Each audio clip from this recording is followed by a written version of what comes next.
happened last weekend, and I know that some of you were there. I got ordained.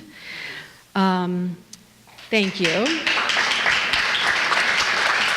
And it's wonderful, and it is funny as well, because as a Catholic schoolgirl, I figured if I was going into holy orders, I would either be a saint, thank you, I was hoping someone would laugh at that, or failing that, a nun, certainly not a minister. Ministers were priests, and priests were men who sat at the top of the power pyramid. God, Pope, Bishop, priest, all men. Did you know there is something called the order of precedence in the Catholic Church? This details who is the boss of whom and whose opinion literally takes precedence over the others. And it is complicated.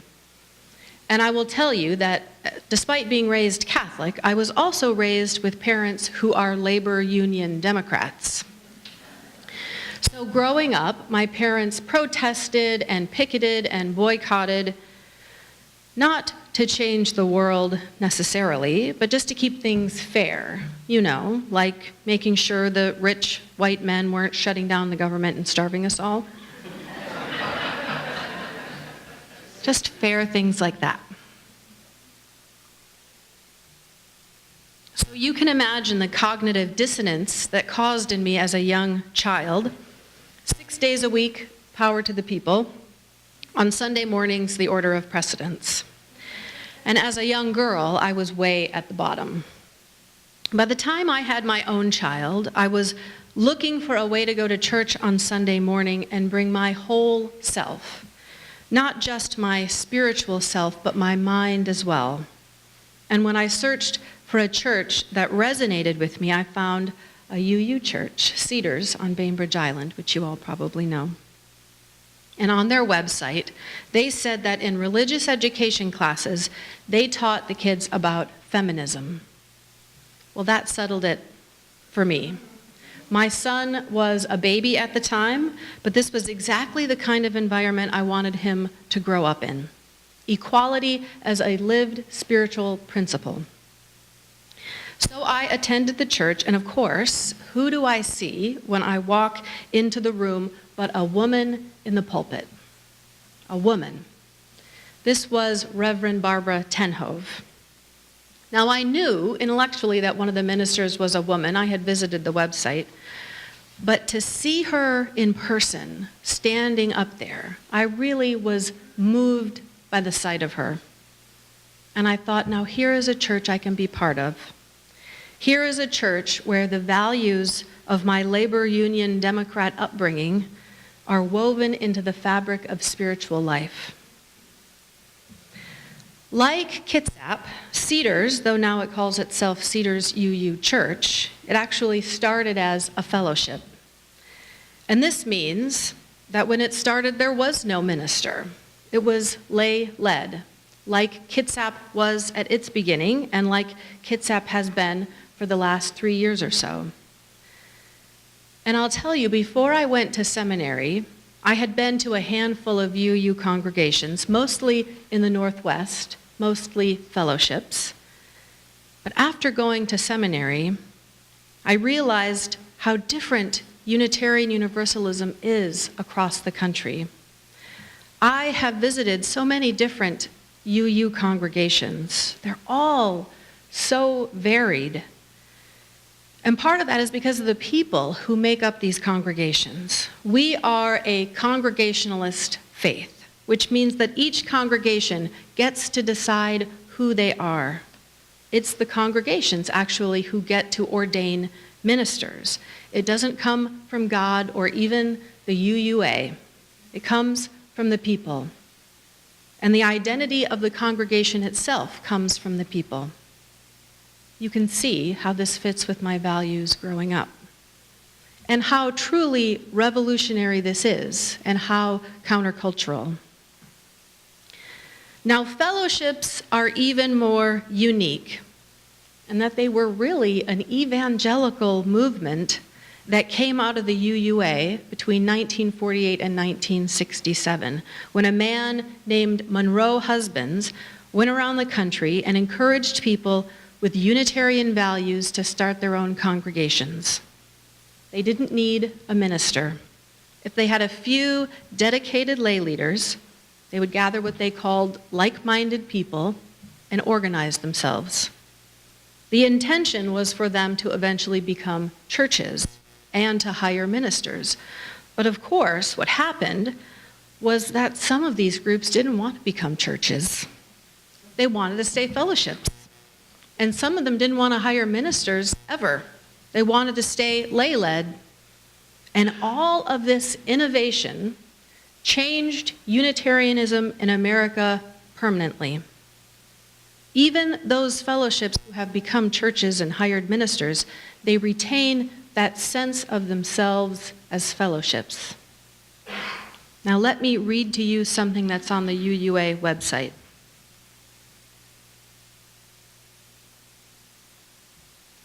In the beginning, fellowships differed, that is a funny way to start.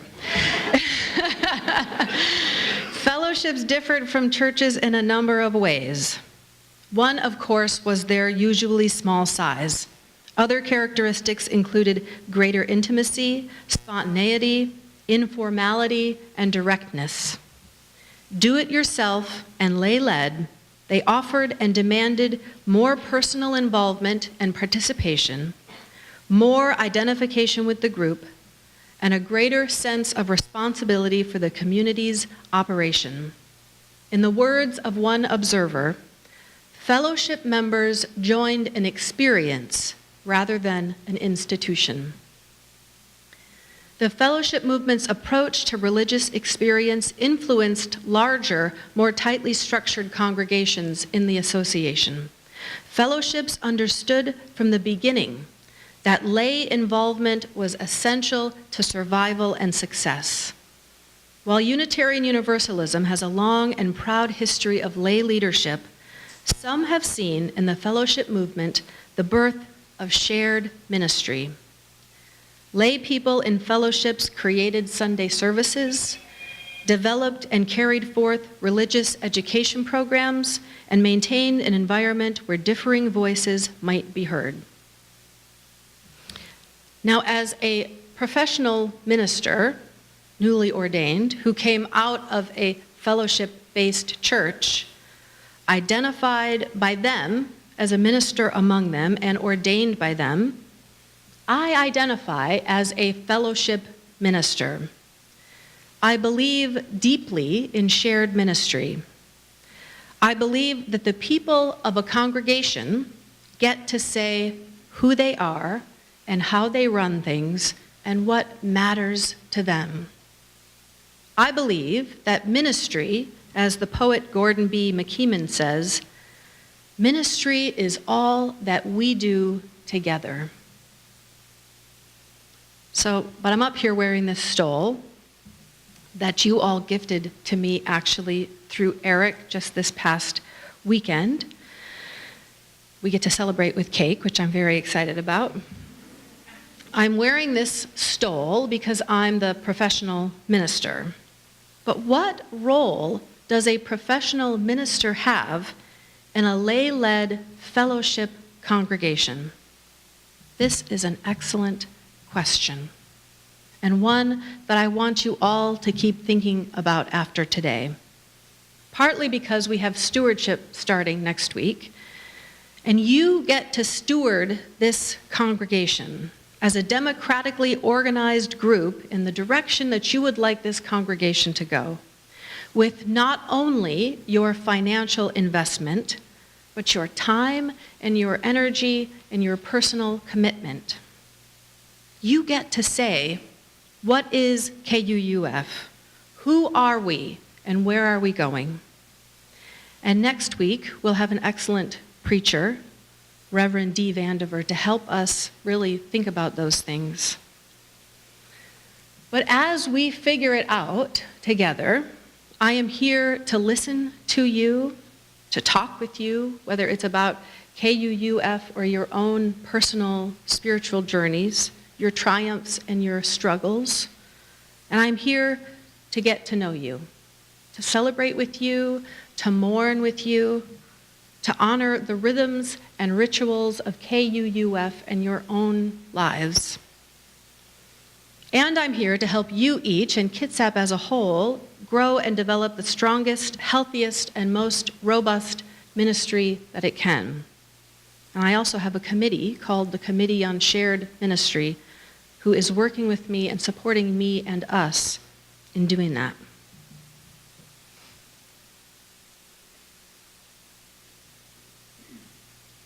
In her essay, Listening to Our Lives, Kathleen McTeague suggests, at the end of the day, to ask yourself, where today did I really hear the language of my life? Where today did I really hear the language of my life? You might ask this about your life at KUUF. And I'm not talking just about Sunday, I'm talking about all the days of the week when you are involved in meaningful service to this community.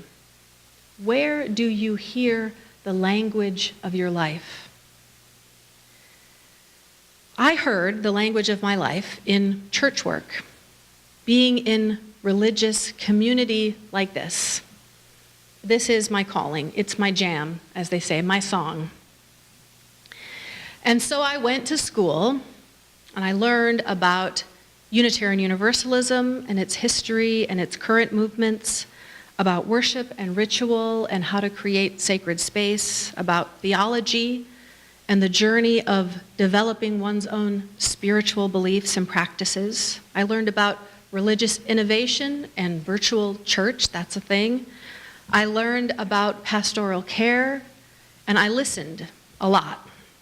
And I learned how to sit in the difficulties and conflicts that are essential and necessary to building the beloved community.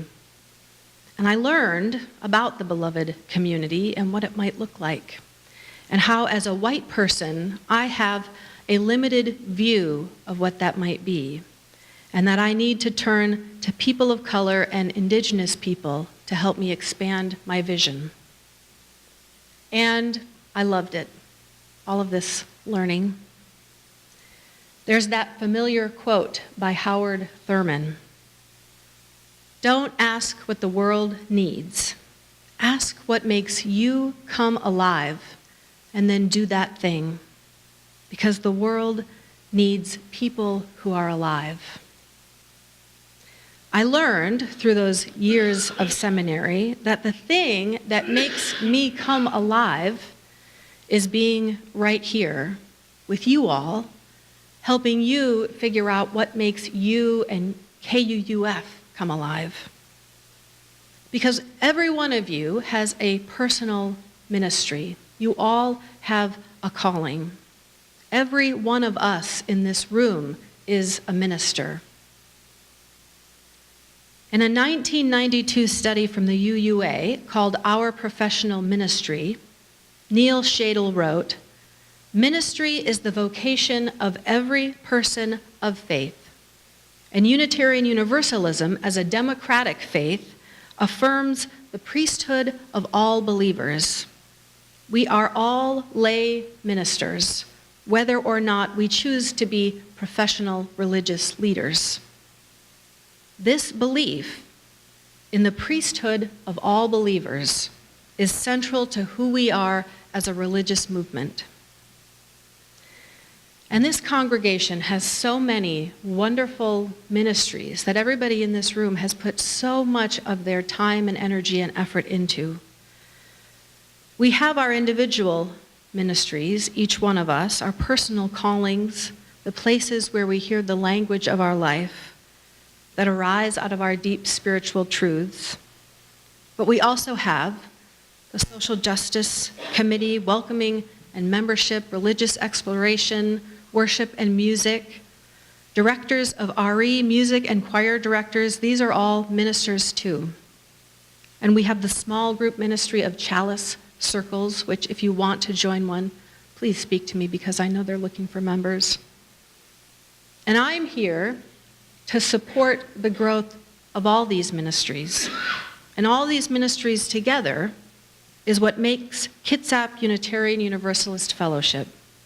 It's expression of ministry to the world. Gordon McKeeman writes,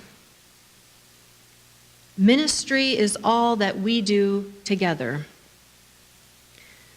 Ministry is that quality of being in community that affirms human dignity, beckons forth hidden possibilities, invites us into deeper, more constant, reverent relationships, and carries forward our heritage of hope and liberation. Ministry is what we do together as we celebrate triumphs of our human spirit, miracles of birth and life, wonders of devotion and sacrifice.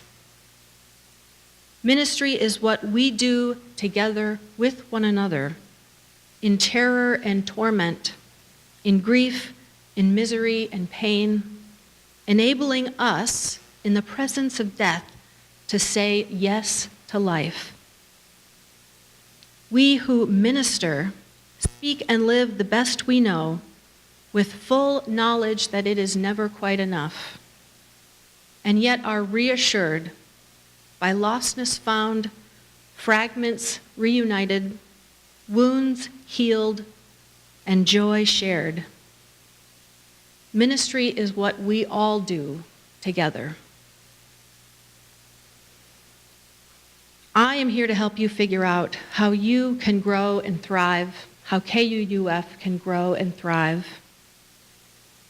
Kathleen McTeague says, "For many of us, our daily prayer will never arise out of silence, but from the thrumming heart of things right where we live."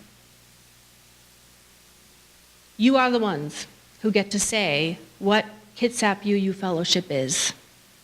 You are the ones who get to say what my role here is.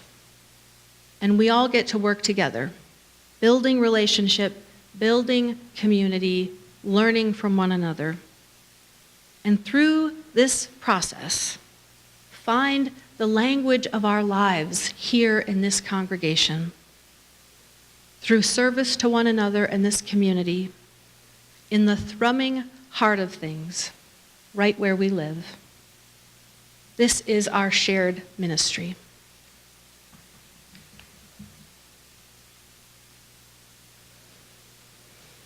Now please rise in body or spirit and join me in singing hymn number 346, "Come Sing a Song with Me."